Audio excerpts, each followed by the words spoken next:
Do you ever feel like winter hits you harder than it should? You know, like these darker days, they leave you feeling exhausted, you know, low mood, and in a cycle you can't break free from. And you're not imagining it, it's not your fault. So why don't we try to uncover what's really making us feel like this and how you can feel like yourself again?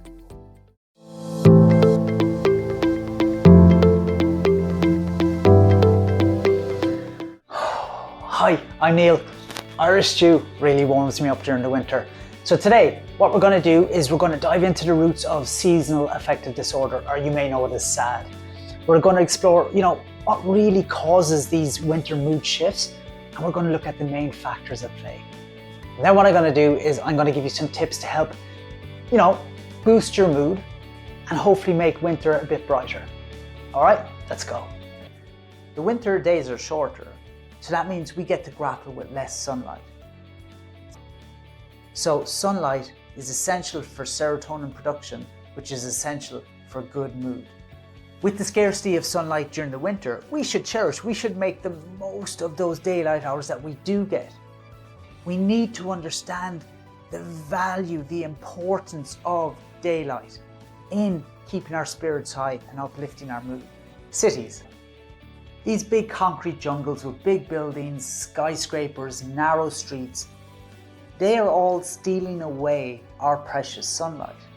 It's like living in a maze and playing hide and seek with the sun. This limited exposure to daylight, especially in these densely populated urban areas, intensifies the effects of SAD. Every day, your habits, your choices should tell you a lot about your relationship with light. In the morning, do you go to open the curtains to let the light in, or do you go immediately to turn on the light switch? This simple choice can set the tone for your mood and your energy levels throughout the day. Think about your living space. Think about your workspace. Are they setting you up to be exposed to as much natural light as possible? So it's about you creating the environment, a better environment, to be exposed to the natural light. And yes, of course, in some spaces, sunlight is scarce. So you're just going to have to work at making the quality of that the best you can. Putting yourself in front of windows or looking for lights that mimic sunlight. And there are plenty of those out there. They too will help with your exposure to natural sunlight. Our everyday interactions with light may seem insignificant, trivial. You get 5 minutes of light here, 10 minutes there. It's actually the cumulative effect. It does influence our circadian rhythm. It does have an impact on our quality of sleep, and it does have an impact on our mood. There are, of course, other environmental factors which we should consider. Temperature, for example. Extreme hot or extreme cold temperatures will affect SAD indirectly. If it's extremely cold, we're less likely to go and do outdoor activities, so our exposure to light is lessened. If you live in an area with poor air quality, again, you're less likely to go outside to do outdoor activities. If you live in an urban setting, you may have less access to green spaces and to nature in general. It can lower your mood. Genetics may play a role, so that means some of us are more predisposed to SAD than other people. There is research out there suggesting that SAD can run in families.